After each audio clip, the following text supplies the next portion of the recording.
Okay.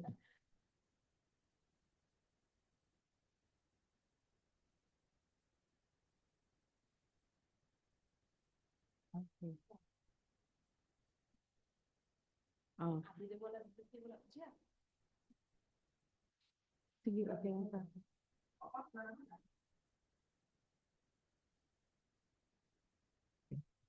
Okay. Okay. Okay, good afternoon. Welcome to our YouTube channel of Cebu 3rd District Engineering Office.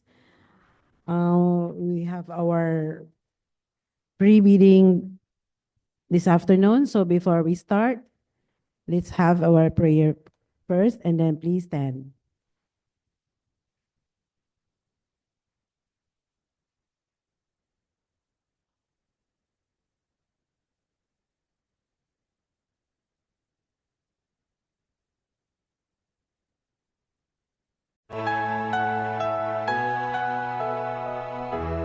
Our Father who art in heaven, hallowed be thy name.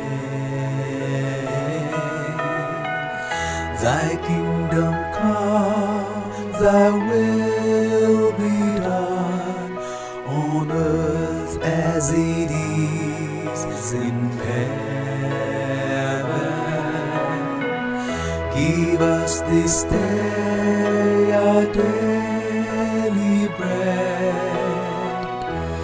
and forgive us our trespasses, as we forgive those who trespass against us.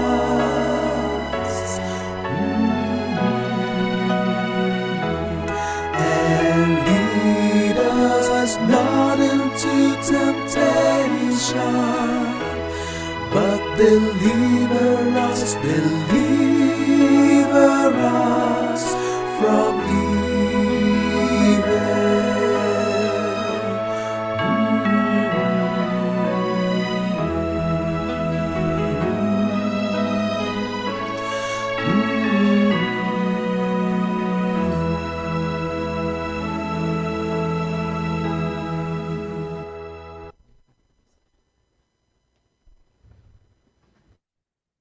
Okay, good afternoon once again.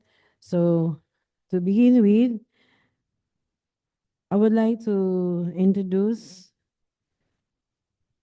my colleagues here with me this afternoon.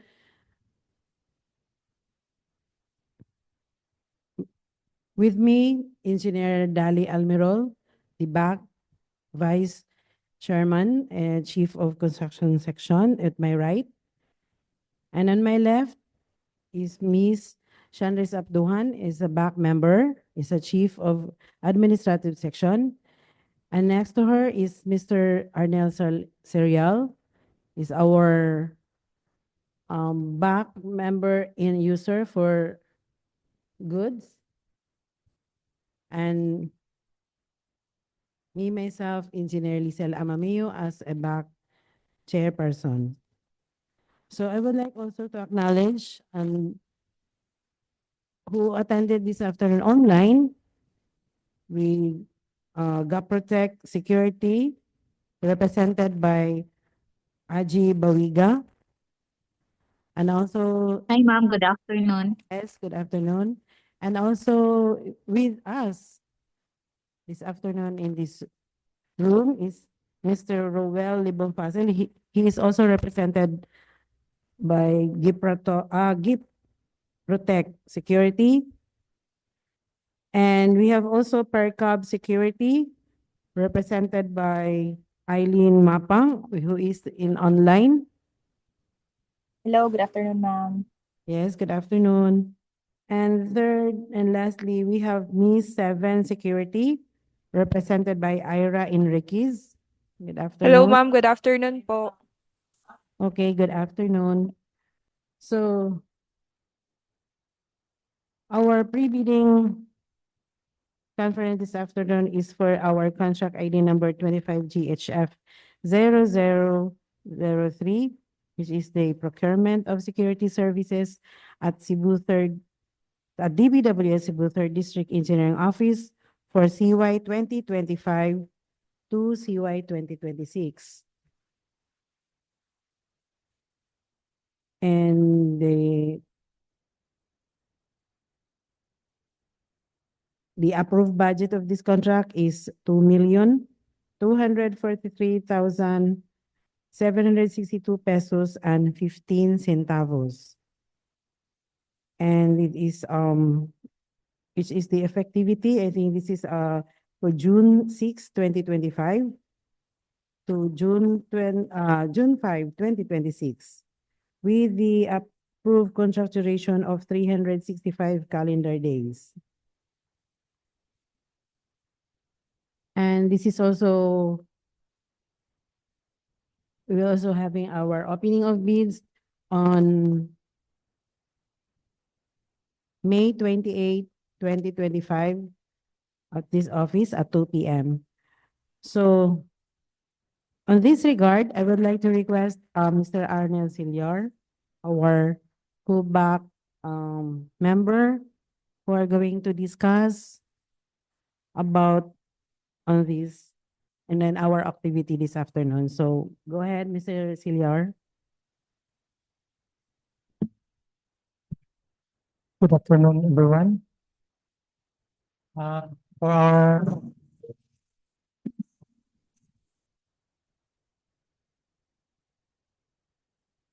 requirement for security services of this office, we have the approved budget of for the contract amounting to 2,243,762 pesos only. And then the place of assignment, it is 4 to 6 security personnel shall be assigned to the Department of Public Works and Highways, Cebu 3rd DEO. And then for the qualification of the service provider, the qualifications should have at least 5 years of experience in providing security services to a private company or government agency. Next is must be a member of Philippine Association of Detective and Protective Agency Operators or PADPAO in good and active standing, and must be a duly licensed and registered service contractor with the Department of Labor and Employment. Next is must be duly registered with the Securities and Exchange Commission, Department of Trade and Industry, or Cooperative Development Authority. Next, must be duly registered with the Social Security System or SSS, Home Development Mutual Fund, Pag-ibig, and Philippine Health Insurance Corporation or PhilHealth, and must present proof of payment of employees' latest remittances. Next is must be duly registered with the Bureau of Internal Revenue or BIR. Next, must present at least one client customer feedback form with at least very satisfactory rating from one government agency with whom the contractor has ongoing contract or at least within the past 2 years upon submissions of requirements. Next, must have main office or branch located within the Cebu province. And then the work schedule, the security agency must provide security personnel.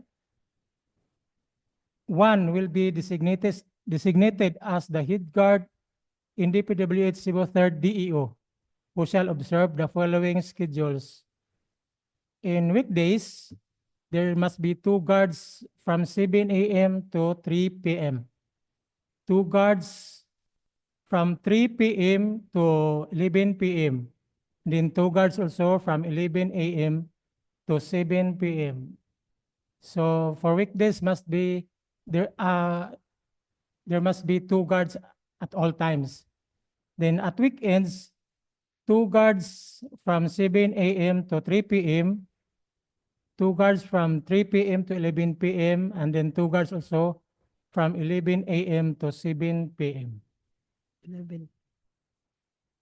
And then the qualification of the security personnel, deployment of qualified, ununiformed, highly trained and armed security personnel with the following minimum qualifications: with at least 2 years of experience in security services, valid license issued by the Philippine National Police or PNP, Supervisory Office in Security and Investigation Agencies or SOSIA and PADPAO. For security guards, must have completed at least 1 year in college. For head guard or security officer, must be completed at least 2 years in college, or if an ex-military armed force of the Philippines or PNP with rank of sergeant, must be computer literate and capable of operating CCTV monitoring system, physically and mentally fit, must have passed the neuropsychiatric examination and drug test conducted by any Philippine National Police or PNP, National Bureau of Investigation or NBI, and expenses for said test are chargeable to the service provider. Must have no derogatory record. Must have undergone training in handling firearms with appropriate certificate and or license. Has undergone basic in service training from accredited schools for security guards and supervisory training for security officers, and must submit within 15 working days upon effectivity of contract and clearances from the NBI, police, and barangay and court clearances. And in addition to the above requirements, the contract is required to submit profile of head guard and security guards, which must be attested by its authorized signatory. And then for the scope of services, protection of life and property, observance of rigid inspection of personal belongings of clients, visitors at all entrances, watch, safeguard, and protect the DPWH properties from theft, arson, destruction, and damages, ensure the safety of DPWH officials, personnel, and visitors from harassment, threat, or intimidation within the premises of the DPWH, implementation of issuance of visitor identification badge or card for visitors and non-employee affiliates of DPWH. For maintenance of peace order, the security personnel must guarantee that all DPWH employees and clients are safe from harm which may arise from internal or external chaos and public disorder, and guard against incidents of theft and other misdemeanors which may constitute breach and order inside DPWH premises. For the strict observance of DPWH policies, rules, and regulations and security, strictly observe, enforce, and adhere to the DPWH rules and regulations as it applies to the security and well-being of the agency, its employees, and clients. And then for other duties and functions, one, security personnel must protect entire work area occupied by the DPWH, its employees and clients against unauthorized intrusion, internal or external commotion. Check, entertain, and assist clients or visitors entering DPWH premises. Strictly maintains official logbook or record of all incoming and outgoing persons, vehicles, movements of DPWH properties, among others. Then records DPWH employees' time in and time out on provided gate passes. After office hours, conduct routine patrol or inspection of the building and report unusual activities or threat to security to the head guard. Record all employees rendering overtime services and all other office personnel who are still in the DPWH premises after office hours. Ensure that all doors and windows of DPWH building are secured and all electrical connections and lights are turned off. Before the start of the office hours, inspect all areas for any sign of forced entry. Assist in the implementation of DPWH rules and regulations, such as wearing of prescribed uniforms, identification cards, among others, and assist DPWH employees and vehicles in crossing the streets, specifically highway area. And for the supply, materials, and equipment, the security agency shall provide the following. Prescribed basic uniform for its security personnel shall include nightstick or baton, whistle, flashlights, which must be classified as heavy duty, and then first aid kit, handcuffs, tear gas, metal detectors, licensed communication radio, service firearms. Then the firearms must be in good condition, covered with license by PNP with complete load of ammunition with duty detail order. Then the security reflector beast, weatherproof cruising guard stop and go sign, 2 pieces, rainbows and raincoats, official cellular phone with load unit to be provided by the security service agency. Then the other materials, equipment to be provided by the security agency shall be subject for approval of the DPWH head of agency. Loss, maintenance, repair, and replacement of tools or equipments necessary and incidental to the performance of obligations stated in this document shall be for the account of the security agency. Delivery of required materials, tools, and equipment shall be at the DPWH on the first day of the security personnel to be inspected by the agency's representative. Then the other matters, wage and mandated benefit increase. Should there be any wage or mandated benefit increase in favor of the assigned security personnel subsequent to the execution of the contract pursuant to the law, executive order, decree, or wage order, the security agency must inform the DPWH in writing of the wage increase to allow the latter to undertake the appropriate measures to address the same before its implementation. Then the billing and submission of documents. The security agency shall furnish DPWH a billing every 15th day of the month. Should the security agency fail to comply, DPWH shall withhold the payment for the current month until the latter shall have complied with the subject requirement. Then for the employer-employee relationship, the DPWH shall not be responsible for any claims of general injury, including death sustained by the security personnel or any third person arising out or in the course of the performance of the functions of the security guards pursuant to this contract. It is expressly understood that no employee-employer relationship exists between the parties or of their employees, representatives, and agents. Liability for losses and damage. The security agency shall be responsible for any loss or damage that may be incurred by its security personnel. The DPWH may suspend or withhold whatever contract payments may be due to the security agency should they fail to pay such losses or damages within 15 days from the date of notice or until such loss or damage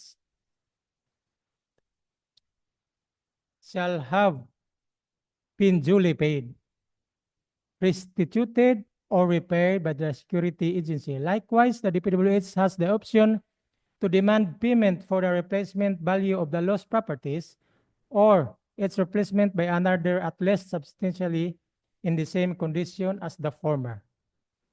Then compliance with the DPWH rules and regulations.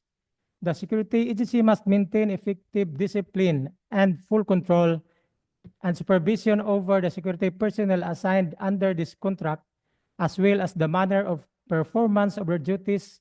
However, the security agency binds itself to cause the implementation and enforcement of all rules, regulations, or directives that DPWH may issue concerning the conduct of such security personnel. Then for the extension clause, extension of contract is subject to the provisions of Republic Act 9184, but now it is already changed to Republic Act 12009 and its implemented regulations. The extended term shall automatically terminate upon effectivity of a new contract. Then screening and choosing of applicants. The DPWH has the right to screen applicants and choose the personnel to be assigned. Then, should there be any discrepancy with the technical requirements stipulated herein, and the TIB sheet requirements provided for the letter shall govern. Then the terms of payment. Payments shall be made on a monthly basis for 12 months, subject to submission of billing statement and other supporting documents by the service provider. Services shall only be billed based on the actual services received by the DPWH. Hence, may be computed by a fraction of a month. I think that's all for me then. Thank you. Okay, thank you, Mr. Silior. So, on this matter, I would like to request my co-buddies if they have something to be add on or some information or any. So I would like to request Engineer Almiral, you have something to. Okay, good afternoon, everyone. Thank you, Madam Chairman. I would like to discuss regarding the eligibility technical component and the financial component that is to be submitted during the opening of bid. For the Class A documents, you have to submit the DTI business name registered or SEC registration certificate or CDA for cooperative, valid and current mayor's permit, statement of ongoing and similar completed government and private contracts. That is 50% of the ABC. Audited financial statement, stamp received by the BIR or its duly accredited and authorized institution. Income tax return for the preceding year filed and paid through the BIR electronic filing and payment system. Computation of net financial contracting capacity or the NFCC. Tax clearance per Executive Order number 398 series of 2005. If applicable, you have to submit the Class B documents. Class B documents, this is the valid joint venture agreement in case the joint venture is already in existence. In the absence of a joint venture agreement, duly notarized statements from all the potential joint ventures partners stating that they will enter into and abide by the provisions of the joint venture agreement in the instance that the bid is successful shall be included in the bid. Next, for the, that's under for the Class B documents.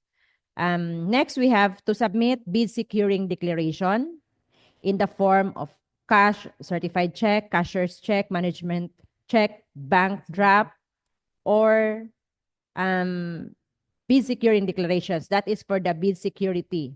Technical specifications, delivery schedules, warranty certificate, omnibus sworn statement. And for the financial proposals, but these financial proposals will be open only if the bidders has complied with the requirements in the Alas G. Bid docs should be properly labeled. Naka-label ang mga bid docs and then naitabing and then with signature. Dapat updated para dili ma-ineligible. I think that's all, Madam Chairman. And also Thank it you. should be sealed. So I would like to request our representative from our online, if you have something to ask. Anybody, any question?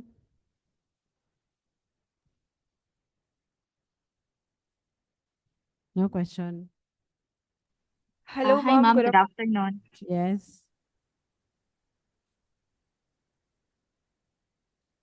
Sige po. Sige, ma'am. Gapatek mo na po.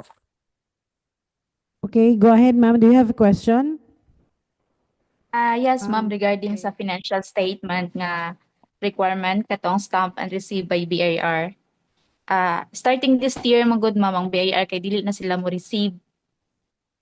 Kay online rato ang submission. Proof of online?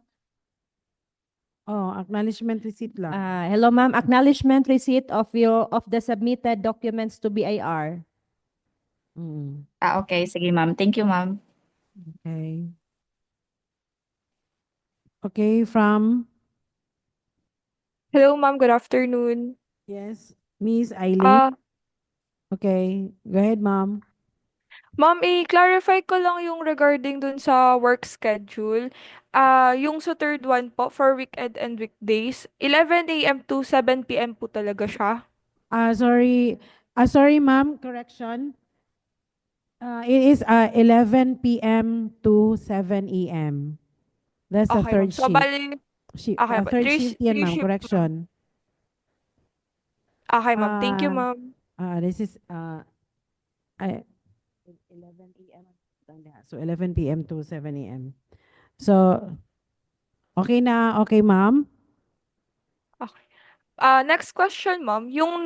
Dito kasi, ma'am, sa nakalagay sa terms of reference, yung sa qualification of the service provider, need po ba to namin ilagay yung mga forms po na nandito? Need pa rin po ba siya for the opening ng bid kasama po ng eligible documents? Need din siya. Yung mga terms and terms na ano. Yung nakalagay po Yes, dito yes. sa... Ano mo na lang, ma'am. Ilagay mo na lang yun, ma'am. For to be completed, yung mga documents mo. Okay po. So, eto po, at saka yung nabanggit po for the eligible documents na needed po. Yes, yes, ma'am. Yun yung ilalagay. Okay po, ma'am. Everything, ma'am. Ah, Oo. okay po, ma'am. Okay, okay.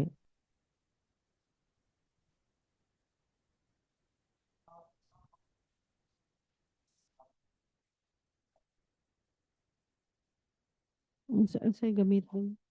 Factor? Nila.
Wala na appeal.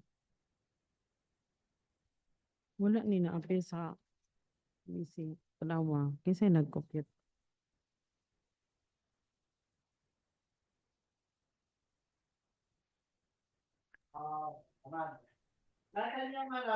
Wala siya.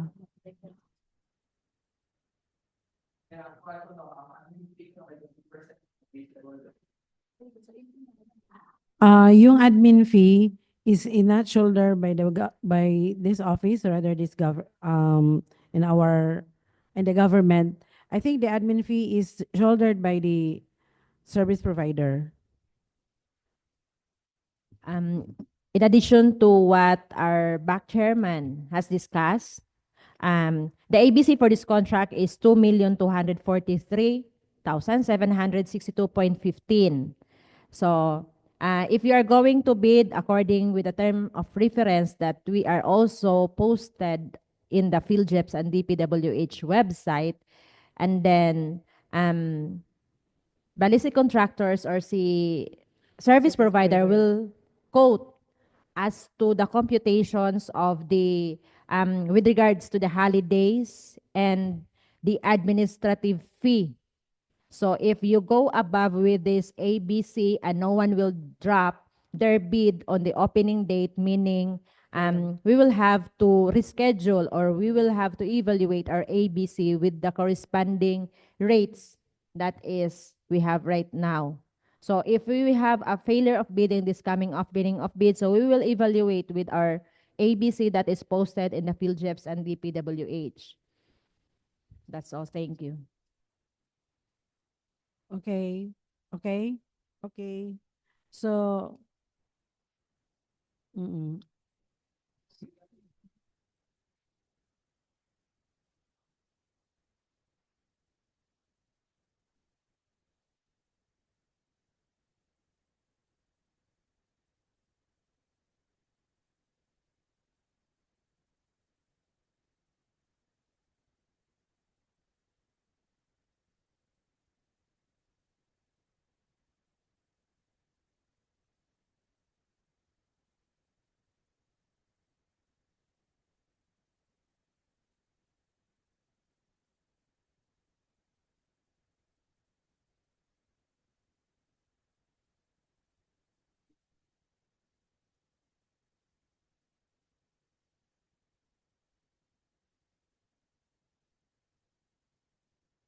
This is discretionary by your kuan na lang.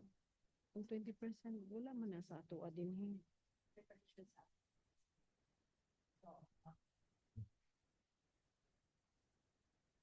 Thank you, sir. With regards to the 20% fee, security fee, that is administrative overhead. So we have given the 365 days with your considerations. We have the minimum number of security guards that is required for this contract. And you have your administrative fee, the overtime for your security guard.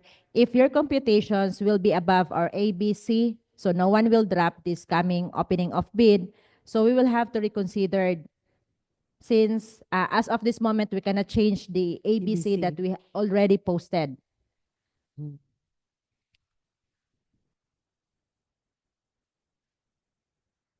Uh, I think, sir, this is not our prerogative. That is already prerogative by your service provider. But we only have to give our EBC with the corresponding of 365 days. Okay.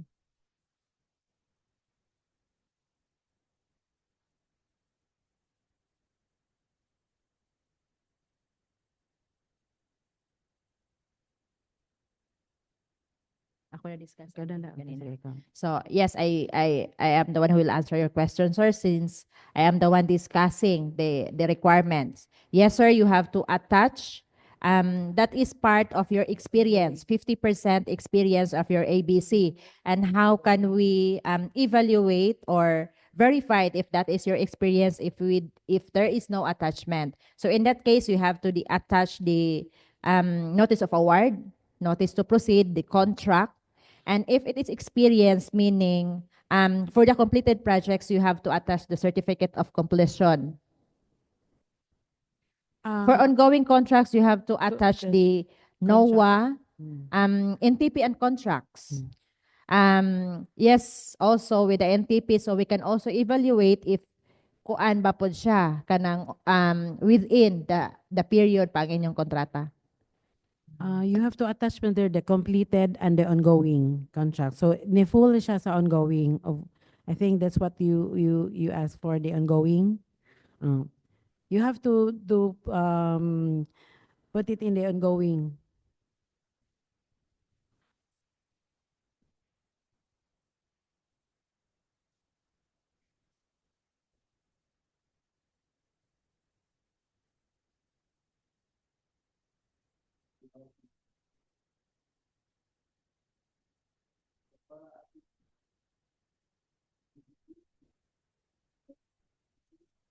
Wala man sa clearances, wala man sa clearances.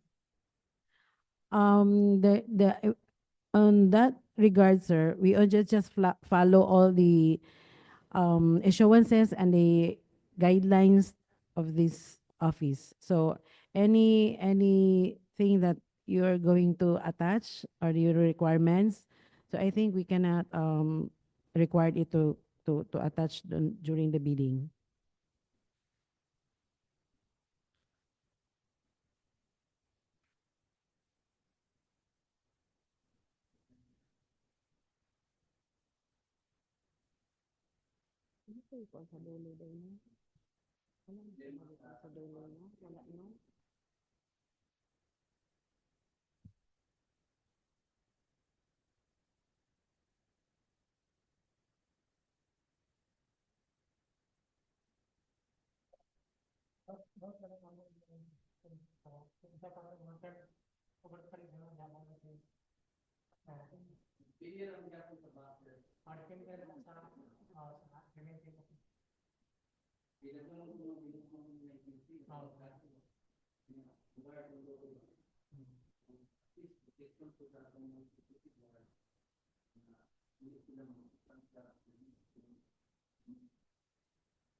We're not talking only for the agency, but we're talking about the personnel. And it was clearly stated here na you must have passed the a psychiatric examination and drug test conducted by the Philippine National Police, PNP, National Bureau of Investigation, and expenses of said test are chargeable to the service provider.